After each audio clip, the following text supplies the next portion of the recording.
Welcome to ILTV's Israel Weekly, where we discuss the latest in Israel's geopolitical developments. I'm Aaron Porras, and with me today in the studio are former head of the Israeli Air Force Intelligence and chairman of Hashomer Chadash, Brigadier General Ram Shmueli, and Colonel Miri Eisen, the former media advisor to two prime ministers with 20 years of experience in the IDF's intelligence community. Thank you both for coming in, by the way. Now, our topics today include some of the United States' biggest decisions in the Middle East since President Donald Trump took office. Now, first, we turn to the United Nations Relief and Works Agency, or UNRWA, the Palestinian aid organization which has been around nearly as long as Israel has often come under fire for allegedly perpetuating violence, anti-Semitism, and a host of other issues. Well, now the United States, under the instructions of President Trump, has rescinded roughly $110 million in promised funding from UNRWA. First, a $65 million cut from a $120 million installment, and then a $45 million cut related to a grant that will now sit unpaid. Moves that many in the international community believe will have devastating consequences. The other day we announced that we were sending a voluntary contribution to UNRWA, $60 million. We announced on Tuesday also that there was an additional tranche of money, $65 million, that was being held at that time that we could choose in the future if reforms are met, if UNRWA agrees to undertake reforms, if other countries agree to pitch in and provide money, then we could provide a $65 million tranche. You mentioned a $45 million figure, and that was for food aid. That was something that we had planned to make a contribution in early 2018 for that $45 million for the West Bank Gaza emergency appeal, and that was simply for food aid. We routinely provide them with that type of forecasting. At the time, though, when we provided that note, that information to UNRWA, we made it clear that it was a pledge, it was not a guarantee, and that it would need to be confirmed later. At this time, we will not be providing that, but that it does not mean, I want to make it clear, that does not mean that it will not be provided in the future.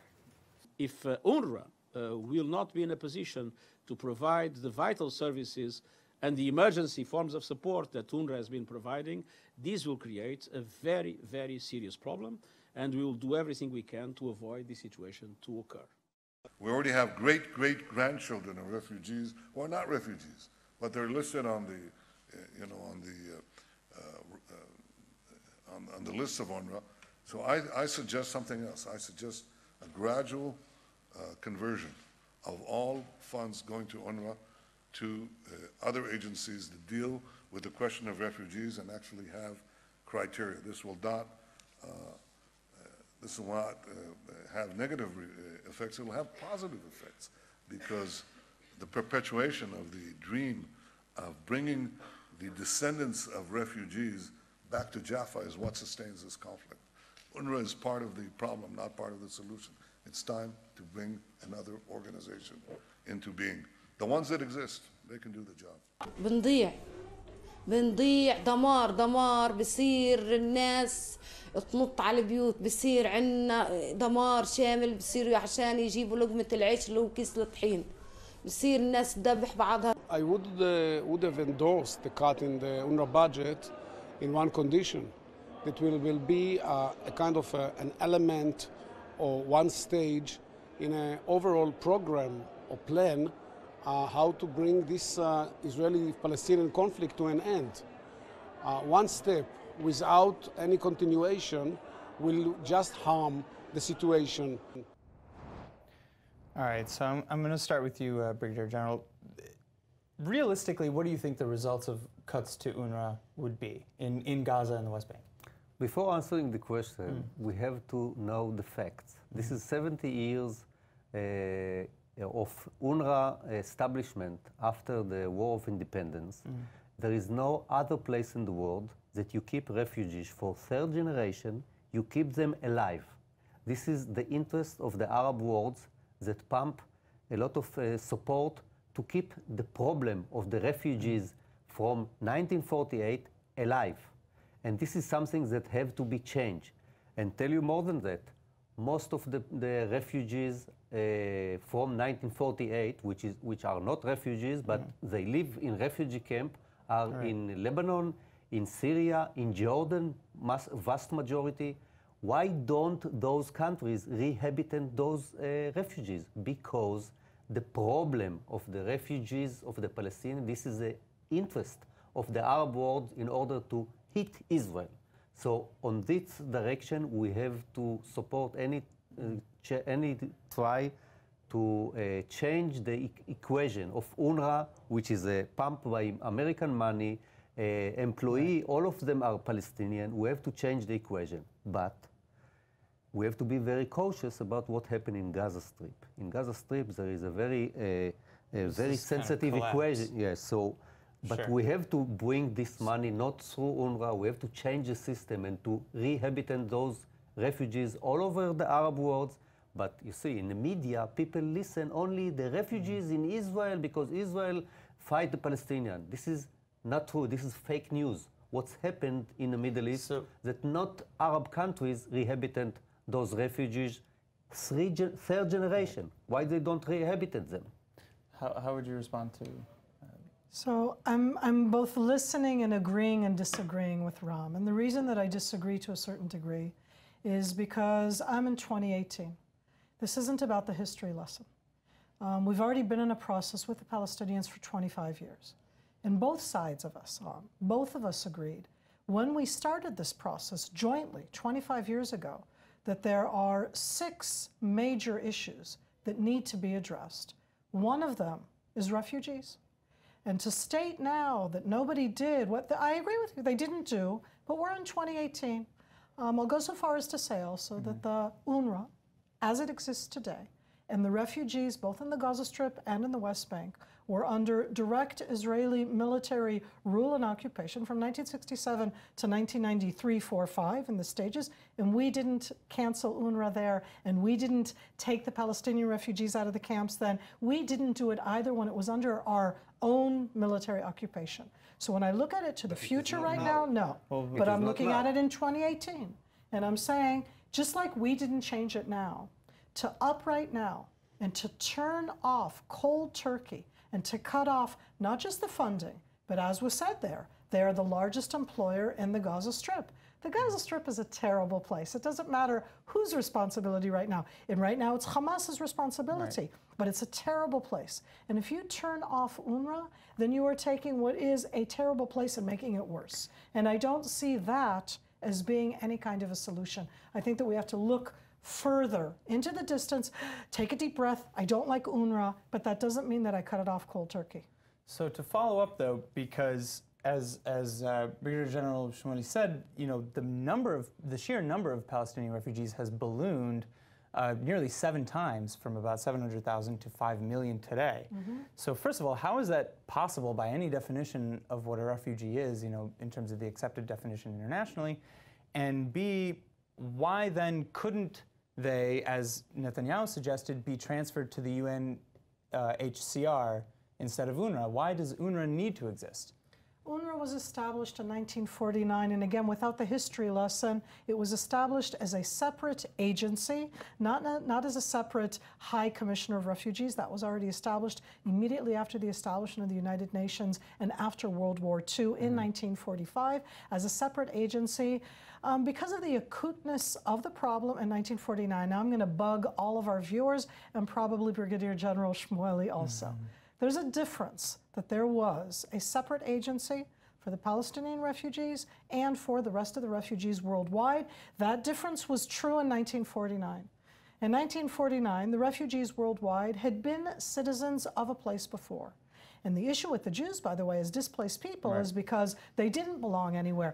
And we established the State of Israel. And when they established the Palestinian, the separate refugee agency, it was because those Palestinians did not establish a state, their own problem, right? They didn't establish a state, and they had no status. And because the Arabs were willing to perpetuate it, all of that is true. But here I am today. They put a different definition. They put a different definition for refugee as it is under the United Nations High Commissioner for Refugees. But you said that we are now in 2018. We are. So all this story about 1948 is not relevant. If the UNRWA still exists after 70 years, it's a failure of UNRWA. UNRWA, as much as I know, it's UN. So it's a failure of the UN. And this is what I think. This doesn't, and once again, I want to make our audience, remind our audience that we are not in charge on Gaza Strip. and we are not in charge on the big cities in the Palestinian Authority. They have the right to rehabilitate the refugees in Nablus. Of course, they can do it in Lebanon and in Jordan, but they don't. So, on one hand, I really agree with Miri that we have to be very cautious about just shut the valve, and it's very dangerous. Right. But we have to change the equation about this refugee, third generation. This is not refugee, as much as I understand. Refugees, those are people that were fleeing. Vast majority of them haven't fled from anywhere. They were born in Jordan, they were born in Gaza Strip, they were born in Lebanon. So this is a UN problem, and we have to solve it, but something have to be changed. After 70 years, we have to change the equation. Just a little further, along that same vein, can UNRWA possibly be successful if their refugee count keeps growing? I don't think so. I agree that they are absolutely part of the problem. My question is, can UNRWA change itself? And I'm going to say very sadly, I don't think so. And in that sense, although it sounds very far out for a lot of different people, I do wish that people actually want to do good, the world that wants to help out, people that to me really are tragic, they're victims of the situation, and I don't want them to be hurt, which means that you have to bring about a different organization, and I'm going to give it a name, the United Nations Relief and Work Agency for the Palestinian people, not refugees. I changed a word. And when I do so, I don't perpetuate the refugees themselves. I don't actually cancel the agency as it exists. All I change is that status that the children of the children of the children are going to continue to be refugees. That it will be an agency which is about relief, it's about work, it's about helping. What do you tell the 4.3 million refugees who've been added since 1948 then, but that I'm they're not no saying, longer refugees? No, I'm not saying the ones from 1948. That's what I said, that I can't freeze that. I'm saying from 2018, Most of there's a them difference. The people that were fleeing, so there are 30 to 50,000 left. There are 75 and show above. that there's, No, but I'm not going to do that sense. In that sense, as I said, the problem as we have it right now, you put it in, but I am going to acknowledge something that hasn't been done.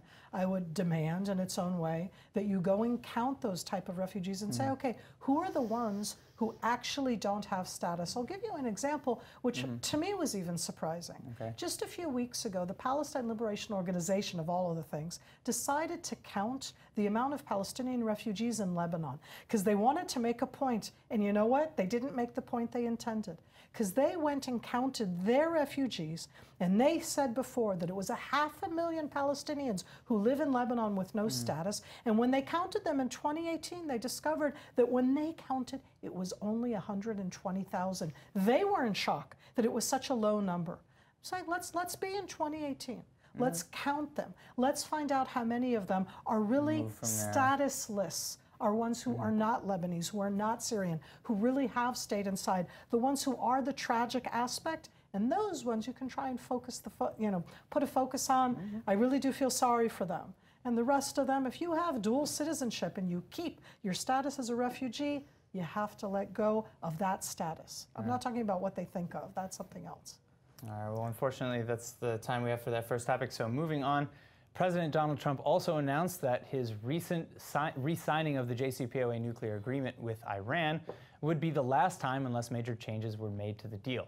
Naturally, the international community is quite torn over what consequences this action might have, but the United States, with the backing of Israel and select other countries, seems to have made up its mind. I think the president's been very clear, okay, that many aspects of the Iran deal need to be changed, that there are many activities outside of the Iran deal, whether it be ballistic missiles, whether it be other issues, that we will continue to sanction that are outside the JCPOA, human rights violations. We couldn't be more focused. We have as many sanctions on Iran today as we have on any other country in the process, and we'll continue to look at things. Она не мертва. И, как я понимаю, президент Трамп сказал, что к следующему обзору, который должен состояться через 2-3 месяца, он уже будет принимать окончательные решения. Либо ему пойдут навстречу, эту сделку каким-то образом переформулируют, либо он из нее выходит. Я думаю, что сейчас мы будем достаточно серьезные усилия прилагать к тому, чтобы этого не произошло, и чтобы сделку не трогали. Она не сможет сохраниться в измененном виде, особенно в том, что касается требований Соединенных Штатов. Это не будет приемлемо для Ирана, это уже понятно. И европейцы, я думаю, тоже осознают эту опасность. Okay, this time I'll kind of open it to the floor. But so it's been suggested that the United States has only recertified this because they can't really find a way out and are really just trying to make it unbearable for Iran to make Iran quit. Would you give that any credence? The issue is clear cut. What happened with the negotiation? There was a very bad deal. During the Obama years? The Obama. Okay. There was a very bad deal and very dangerous, and keep the Iranian capability to be on the edge and choose the time and the timing in order to keep on developing a nuclear weapon. And this is because the superpowers couldn't go together. And the Iranians are very good in negotiation. This is how they get this kind of a deal. The same status is today. America cannot do whatever it wants. And America is now trying to make some muscles in order to change, but nobody... But then that's it. So then why are we seeing Foreign Minister Lavrov saying they're not doing anything wrong? Okay. So what's happened now is that the same situation like it was in Obama times, the superpowers can't go to an agreement in order to push Iran to include the ballistic missiles and all the other things and the terrorist activities that Iran is very much in the Middle East. So in this moment, something have to be done.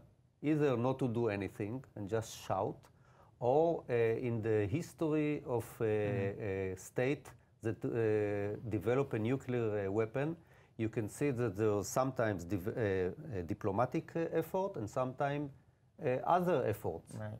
And if you see about 1981, you see what's happened when Iraq couldn't develop this nuclear weapon. And according to foreign press, the same things happen in Syria. So I don't see any new things with Trump declaration. Either he's going to be tough with his ideas, or he's going to speak and the other superpowers will not cooperate. This is the situation now. So as for now, I don't see anything new. It's happened when Obama got the decision, and it's happened now. Colonel Eisen? I see it a little bit differently, I think, in this case from Brigadier General Shmueli. As I look at it right now, I think there's a zoom out and a zoom in. Lavrov, or in that sense the Russians, are doing the zoom in. That's where they want to be. They're looking only at the nuclear. They're only looking at the nuclear agreement, which is very limited, which is why we hated it. Okay, the nuclear agreement has its own problems within it, but it was also its limitation, which so bugged me as an Israeli, that it didn't look at Iran as an unstable country, as one that's a destabilizing factor, as one that exports terrorism, as one that does such horrific things in the Middle East. It was only looking specifically at the nuclear, and that's what Lavrov just said. On the nuclear is fine.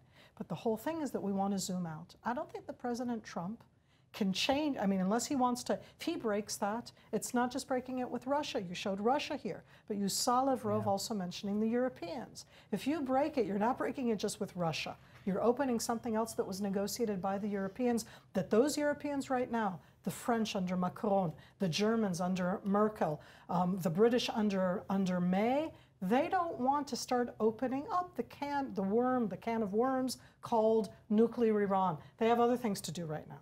So I look at that right now, at that zoom in, zoom out, and at the end, I kind of agree with your opening statement, which means he can't really do anything, President Trump, because if he does, it isn't just about Russia. It's about his relationship with Europe.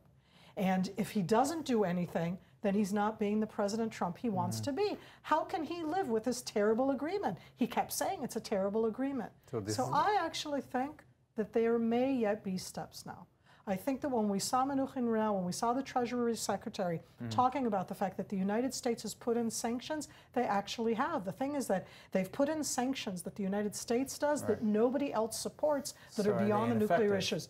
Well, I have to tell you, if you want to do banking in the world, and the United States says you can't do banking through me, kind of makes it hard for you. And on that level, I think that that really does do hardships for Iran. So speaking, to a primarily, Western audience, though, let's take this ideology of, U.S. hegemony out of it and assume that the United States is not the biggest banking power in the United States. There's also China, there is Russia, and there is the EU. I'm going to take exception to that and say that when it comes to banking, everything goes through the United States. It's the only thing where it's very difficult to do so without the United States.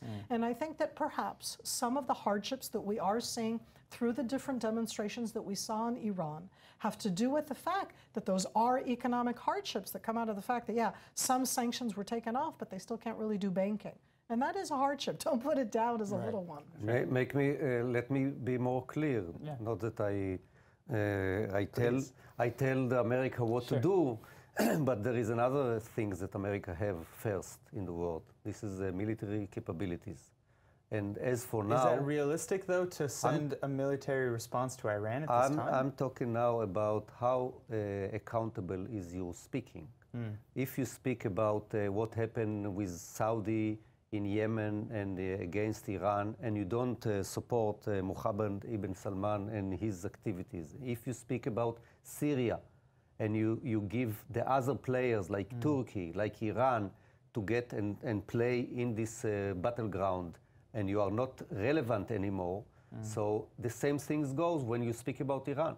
Nobody listens to you because they don't think that you are relevant in the Middle East, and this is what's happened now. So what I recommend, not that I recommend for America to attack the nuclear reactor, but I recommend them to come back to the front and to be active. So if my counterpart, she said about the money interactions that go through America, also the military capability, the strongest military capability is still America. And I say still. And this is something that America is now not relevant.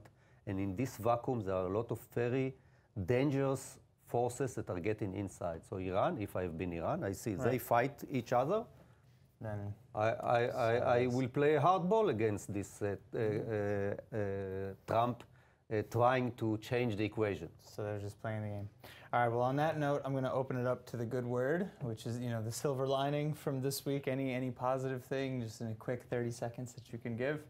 I think that we're seeing again that at the end, when we look around right now, the beginning of 2018, there is a sense, a year after the new administration, looking into what's happening in Europe right now, that people in the world are more steady. Look, we're seeing, I want to knock on wood, less terrorist attacks, less talking about terror as a momentum. And I want to hope that that will let us make decisions that are not based on fear. And to me, that's a good thing. I just heard a survey about the social media in the Arab world. Also in Iran, even though we know that in Iran it is controlled by the regime, but I'm talking about the Arab world. First of all, 1/3 of the people are part of the social media, all of them under 35. Most of them are under 35. Something is happening, and if you listen to those young people, they don't believe again to those dictators. The regime and the people are not the same. And they look at the world and they want to be part of the world. They want to be part of this kind of developing world. So in that regard, the key issue is how to reach those people and give them hope.